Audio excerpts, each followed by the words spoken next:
দুনিয়াতে এসে একবার আব্বা বলে ডাক দিতে পারেন না আমার নবী। 6 বছরে বাহারাইয়া নবী কাঁদেন। 8 বছরে দাদাকেও হারাইয়া নবী কাঁদেন। দাদার পাশে ঘুমায়, এরপরে দাদা 8 বছরে চলে গেল, চাচা আবু তালেবের পাশে নবী ঘুমায়। ঘুমের মধ্যে মাঝে মাঝে কাঁদে, আমার আম্মু কই, আমার আম্মু কই। দুনিয়াতে বাবার আদর পাইলাম না, মায়ের আদর পাইলাম না। ও মায়ার নবীর উম্মতেরা কেন ভুলিয়া গেছো? ওই মায়ার নবীর জন্য কি মায়া নাই? ওরে ময়দানে বইয়া একটু চোখের পানি সারো। যদি কান্না না আসে তোমার ডানে বামে দেখো কার চোখে পানি বের হয়ে গেল। হাতটা বাড়াই একটু দোয়া চাও, খোদার কসম কান্নাওয়ালার দোয়া খালি ফেরত যাবে। ও আল্লাহর বান্দারা, যাদের চোখে পানি, আমিও আপনাদের কাছে দোয়া চাই। এই ময়দানে বোধহয় আমার মতো হতভাগা কেউ নাই, আমার মতো গুনাহগার কেউ নাই। এই চেয়ারে বসিয়া বয়ান করার আমার ইলম নাই, কিছুই নাই রে বাবা। আপনাদের কাছে একটু দোয়া চাই, কান্নাওয়ালা ভাইর একটু দোয়া করিয়েন। আমাদের কপাল বুঝি খারাপ, গুনার কারণে আল্লাহ বুঝি বেজার, চোখে পানি নাই। ও দুনিয়ার মানুষ, সমস্ত নবীরা কান্না করে করে কবরে গেলেন, সমস্ত সাহাবায়ে কেরাম কান্না করে করে কবরে গেলেন। ও আল্লাহর গোলাম, ও যুবক, দুনিয়ার ঘরে আগুন লাগলে পানি ছাড়া ঠান্ডা করা যায় না। গুনার কারণে জাহান্নামের আগুনও যদি থাকে পানি ছাড়া ঠান্ডা হবে না। তবে দুনিয়ার আগুন বৃষ্টির পানিতেও ঠান্ডা করা যায়, নদীর পানি পুকুরের পানি দিয়েও ঠান্ডা করা যায়। আর গুনার কারণে যে জাহান্নামের আগুন, ওই জাহান্নামের আগুন দুনিয়ার কোনো পানিতে ঠান্ডা হবে না। ওই জাহান্নামের আগুন ঠান্ডা করার একমাত্র পানি হলো চোখের পানি। ওরে আল্লাহর বান্দারা, দুইটা চক্ষু বন্ধ করে একটু কান্না করো। কান্না না আসলে কান্নার বাহানা করো, তাতেও সওয়াব। আমার আল্লাহকে মনে মনে বলো, হে আল্লাহ, কান্নাওয়ালা চক্ষু দান করো, কান্নাওয়ালা চক্ষু দান করে দাও। ওরে যার মা বাবা নাই, একবার আলহামদু সূরা কুল হু আল্লাহ 3 বার দরুদ শরীফ পড়িয়া দোয়া করিও। আর যার মা বাবা বেঁচে আছে, দোয়া নিতে ভুল করবা না রে বাবা। ও যুবকেরা, মা বাবার দোয়া নিয়ে আগাও। মাকে যদি বলো, মা আমার মাথায় হাত দিয়ে একটু দোয়া করিয়া দাও, মায়ের কলিজাটা ঠান্ডা হয়ে যাবে। মা তখন চোখের পানি ছেড়ে বলবে, বাবা আয় আয়, আমি তোর উপরে কোনদিন কোনো কষ্ট রাখি না রে বাবা, আমি কলিজা দিয়া দোয়া করিয়া গেলাম। ও যুবকেরা, ওই মায়ের না জানি কারা কাঁদাইছো, ওই মায়ের না জানি কারা কষ্ট দিছো। পায়ে হাত রেখে বলে গেলাম, ক্ষমা চাইও। মা বাবারে কষ্ট দিয়ে আজকে সারা রাত কানলেও মাওলায় মাফ করবে না। অতএব ওই মা বাবার দোয়া নিয়ে আগাও, মাওলার কাছে তওবা করি। ওরে বাবা, ওয়াতে নে কি নাদারি বদমকুন বরওয়াজুদে খদসতাম্বে হাদমকুন। আমি কয়টা ঝামেলার কথা কিন্তু আস্তে আস্তে আস্তে আস্তে সমাধান করে আসছি, কিন্তু মনে আসেনি? 1 নাম্বার ঝামেলা, কোরআন নাজিল হইছে কদরের রাত, তাহলে এখানে মুফাসসিরিনে কেরাম যারা নিলেন লাইলাতুল মুবারাকা মানে বরাতের রাত, একটা প্রশ্নের সমাধান দিছি মনে আসেনি? সিদ্ধান্ত হইছে বরাতের রাতে, বাস্তবায়ন হইছে কদরের রাতে। আর প্রশ্ন আছে নাই? এইবার কইবেন তাহলে এই যে বুঝলাম, ঠিক আছে, কোরআন নাজিল, সিদ্ধান্ত নিছেন বরাতের রাতে, বাস্তবায়ন হইছে কদরের রাতে, ঠিক আছে, তে কদরের রাতের মর্যাদা বরাতের রাতের এত মর্যাদা কেন? এদিন তো আর সিদ্ধান্ত না হইছে মাত্র, এই রাতের তো আর মর্যাদা এত হতে পারে না। এবার আসেন মর্যাদার বিষয়, রাসূলের হাদিস টানেন। عن علي رضي الله تعالى عنه عن النبي صلى الله عليه وآله وسلم إذا كانت ليلة النصف من شعبان فقوموا ليلها وصوموا نهارها। আলী রাদিয়াল্লাহু তাআলা আনহু বলেন, আলীকে জানেননি? প্রথম অবস্থায় নবীর চাচাতো ভাই, পরবর্তীতে রাসূলের সাহাবী, এরপরের স্টেপে রাসূলের দেখছেননি? নবী বলেন, আমার সাহাবীর দাম কত? আসহাবী কান্নুজুম, আমার এক একজন সাহাবী আকাশের নক্ষত্রের মতো সমতুল্য। সুবহানাল্লাহ তো বলছেন। যদি জিজ্ঞেস কি বুঝছেন, কি বুঝি না, এটাও বুঝি। এলমেরা এজাজু করদন বেহিসাব, খলকেরা দাদন জওয়াবে বাসওয়াব। এক একটা সাহাবী এক একটা নক্ষত্রের সমতুল্য। আরবের মানুষগুলো যেই চরিত্রের, আমার আল্লাহ ওই চরিত্রের সামঞ্জস্যতার মোকাবেলায় জবাব হিসাবে আল্লাহ নবী পাঠান, নবীকে দ্বীন দান করেন। যেই যুগের মানুষ যেই অভ্যস্ত যেই চরিত্রের, ওই চরিত্রের মোকাবেলা করার জন্য ওই পরিমাণ অস্ত্র, ওই পরিমাণ বুদ্ধি, হিকমত দিয়ে আল্লাহ নবী পাঠান। রহমতের নবী আসেন, এরা পাখি উড়ায়। পাখি উড়তে গিয়া যদি ডানে যায় মনে করে কল্যাণ, বামে গেলে মনে করে অকল্যাণ। আকাশের তারকা দেখে দেখে ভাগ্য গণনা করে, আকাশের নক্ষত্র দেখে দেখে কপাল খুলে দেয়। নক্ষত্র ঠিক লাইনে আছে তো আমার কপাল ঠিক। নবীজি বলেন, আমার সাহাবী এক একটা নক্ষত্র। ও মুমিন, তোমার কপাল যদি ঠিক করতে চাও, সাহাবীর আদর্শ তুমি মানবা। ঠিক যদি মানো, তোমার জীবনটাও ঠিক। আল্লাহর কোরআন আপনি মানবেন কিনা সেটা আপনার ব্যাপার। সাহাবাদের দাম কত? পুরা কিয়ামত পর্যন্ত আনেওয়ালা উম্মতের তারা আদর্শ। আমিনু কামা আমানান নাস। আপনার ঈমান ভালো না খারাপ, একুরেট না ভেজাল, এটার স্কেল হলো সাহাবাদের ঈমান। সাহাবায়ে কেরামের ঈমান ভালো করে মনে রাখবেন, ভুলে গেলে লিখে রাখবেন। সমস্ত সাহাবায়ে কেরাম জান্নাতি। সুবহানাল্লাহ না? সমস্ত সাহাবায়ে কেরাম জান্নাতি। কেউ বলতে পারবেন কোন সাহাবী জাহান্নামী? বলেন তো একজন দাঁড়ায় যে অমুক সাহাবী জাহান্নামী। দেখি আপনার সাহসটা কত। এক আওয়াজ, সব সাহাবায়ে কেরাম জান্নাতি। অতএব সাহাবায়ে কেরামদের বিরুদ্ধে যারা লেখবে, যারা বলবে, তারা ভণ্ড। তাদেরকে যারা ভণ্ড বলবে না, তারাও ভণ্ড। আচ্ছা বললাম, তাহলে ওখানে তুফান, বাতাস, কত কিছুই ভয়। আপনারা কিনারাও থাকেন না, দেখেন না, তো আসেন কেমনে?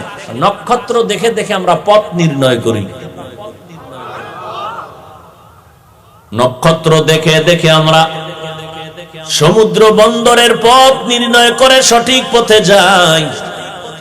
ও মানুষ, তোমার মত, তোমার পথ ঠিক করবা সাহাবাদেরকে নক্ষত্র মাইনা। এজন্য নবী বলেন, আমার আগে নবী ছিল মূসা নবী, ঈসা নবী, তাদের উম্মত হলো বনি ইসরাইল। এরা এত চালাক, বেশি চালাকি করার কারণে এরা নিজেদের মধ্যে হিংসার দলাদলিতে ৭২ দল হয়ে গেছে। নবী বলেন আমার উম্মতের মধ্যে আরো একটা দল বেশি হবে। টোটাল কত? ৭৩।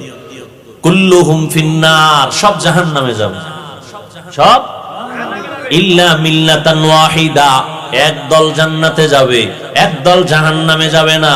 কিলা মান হিয়া ইয়া রাসূলুল্লাহ, নবীজিকে সাহাবায়ে কেরাম বললেন যেই দলটা নাজাত পাবে, জান্নাতে যাবে, ৭৩ মধ্যে ওই দলটার পরিচয় দেন। ক্বালা, নবী বললেন মা আনা আলাইহি ওয়া আসহাবি, আমি মুহাম্মদ যেই আদর্শের উপরে আছি এটা মানলেই জান্নাতে যাবা, এটু বললেই তো হইতো। নবী এতটুকুই বলেন নাই, নবী বলেন আমি মুহাম্মদ যে আদর্শের উপরে আছি, আমার সাহাবায়ে কেরাম যে আদর্শের উপরে আছে, এই দোনোটার উপরে যারা জীবনকে পরিচালনা করবে তারা জান্নাতে যাবে। সাহাবায়ে কেরামের মূল্য আছে না নাই? সাহাবায়ে কেরাম সকল মুমিনের ঈমানের স্কেল। আমিনু কামা আমানান নাস। তাহলে লাইলাতুল বারাতের বরকত, পয়গম্বরের একজন নক্ষত্র, একজন সাহাবী, একদিকে তার চাচাতো ভাই, অপর দিকে তার সাহাবী হযরতে আলী 7 বছর থেকে 12 বছর এর মধ্যে নবীর হাতে হাত লাগাইছেন। কয় বছর থেকে? 7, কেউ বলছেন 12, কেউ বলছেন 10। এই বয়সে গিয়া নবীর হাতে কালেমার পতাকা উড্ডীনের শপথ নিলেন হযরত আলী।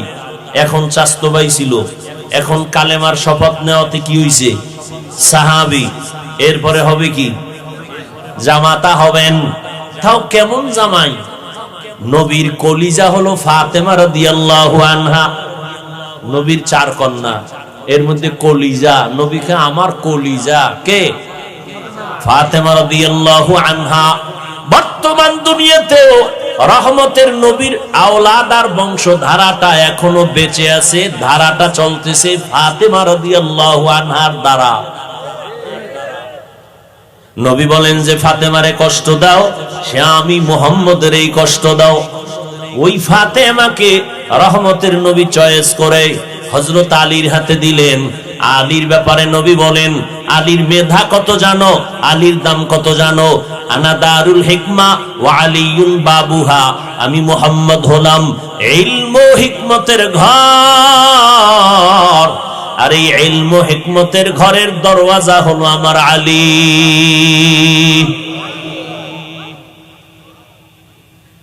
খালি আলীর ঘটনা কইলেই তো রাত শেষ, কিন্তু আজকে ওয়াজ না, আজকে কোনো ওয়াজ হবে না, শুধু শবে বরাত নিয়ে 2-1টা কথা বললাম, আরো 2-4 মিনিট বলবো, এরপরে একা একা একটু নির্জনে মাওলার সাথে কথা বলবো। আপনাদের ইচ্ছা নাই? বন্ধুর সাথে বন্ধুর মোহাব্বতের মিলন মেলা কি ওপেনে হয় না গোপনে হয়? সেক্ষেত্রে কি রাত্র নিরাপদ না দিন নিরাপদ? রাতের মধ্যে কি প্রথম রাত না মধ্যরাত না শেষ রাত? অতিও গভীর হয় রজনী যখন, নীরবে প্রভুর নাম জপিও তখন। প্রভুর করুণা যদি পাইবারে চাও, গভীর রাতে উঠে প্রভুর গুণগান গাও। সবাই ওই রাইতে গুনগুন গুনগুন করে আল্লাহর সাথে কথা বলে। আল্লাহওয়ালা যারা তাদের বাড়ির পাশে দেওয়ালে দাঁড়াইবেন, দেখবেন মৌমাছির মতো আওয়াজ হচ্ছে ভেতরে, কান্নার আওয়াজ। এমন একজন নবী নাই ভোর রাতে মালিকের সাথে কথা বলেন নাই, এমন একজন সাহাবী নাই ভোর রাতে মালিকের সাথে কথা বলেন নাই। যত আল্লাহওয়ালা, আল্লাহর প্রিয় বান্দা প্রিয় হয়েছে ভোর রাতে আল্লাহর সাথে লাইন লাগাই। কারণ আল্লাহ ফজরেও আসেন না, জোহরেও আসেন না, মাগরিবেও আসেন না, আসরে আসেন না, এশায় আসেন না। বান্দাকে দেওয়ার জন্য আমার আল্লাহ আসেন কখন? শেষ রাত। যাদের লাগবে তারা চাইবেন, যাদের লাগবে না তারা ঘুমাইবেন, আর অভিযোগ করবেন আল্লাহ দিল না রে, চাইলাম দিল না রে। অথচ আল্লাহ প্রতিদিন দেওয়ার জন্য আসেন। এমপি সাহেব প্রতিদিন দেয়নি, চেয়ারম্যান দেয়নি। পৃথিবীতে এমন একটা লোক আছে যে প্রতিদিন দেয়, আর সে দিবে কি? দিতে দিতে গেলে তো হে নিজে ফকিন্নি হয়ে যাবে। আর আমার আল্লাহ তো প্রতি মুহূর্তে দিবেন, কারণ আল্লাহর কোনো অভাব। ইয়া আইয়ুহান নাস আনতুমুল ফুকারাউ ইলাল্লাহ ওয়াল্লাহু হুয়াল গনিয়্যুল হামিদ।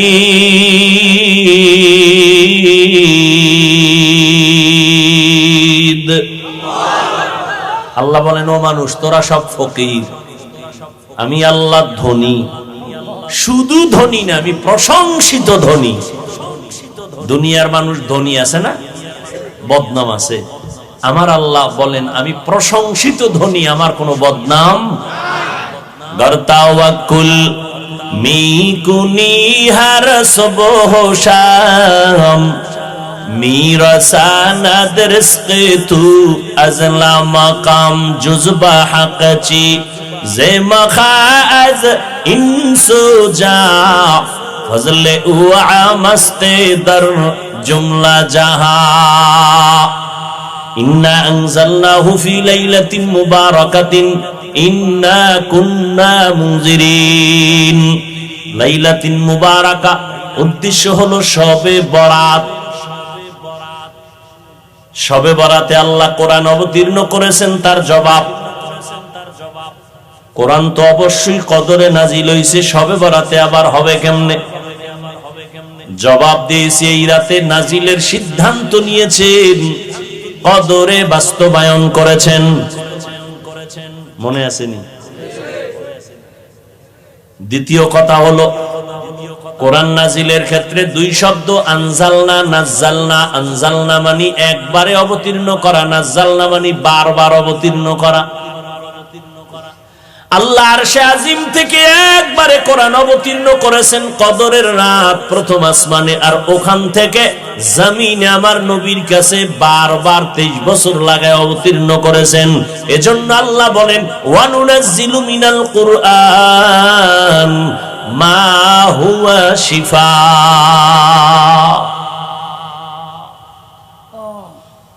বরকতের রাত এটা কেমনে বলে হাদিসে হযরত আলী বয়ান করতেছেন।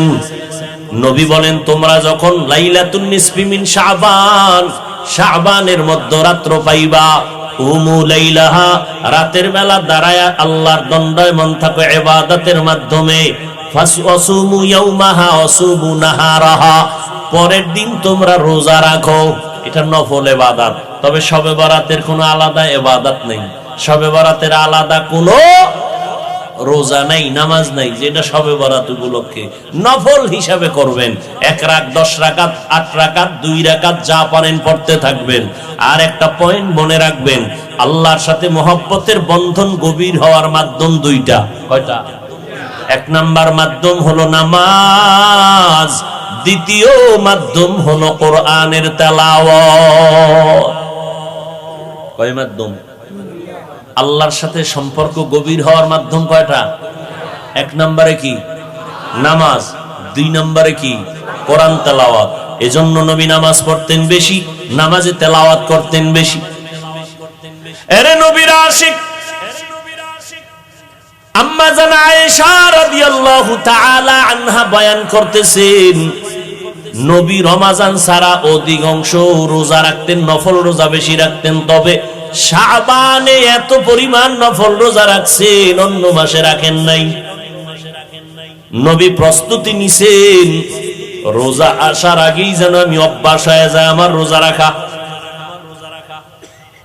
আগের থেকেই রোজা রাখার অভ্যাস। আর আপনার সন্তানের বয়স 25, রোজা রাখে না, কয় এখনো বয়স হয় নাই। আর এক গাদ্দার আছে কিছু, এরা বলবে আমার ঘরে কি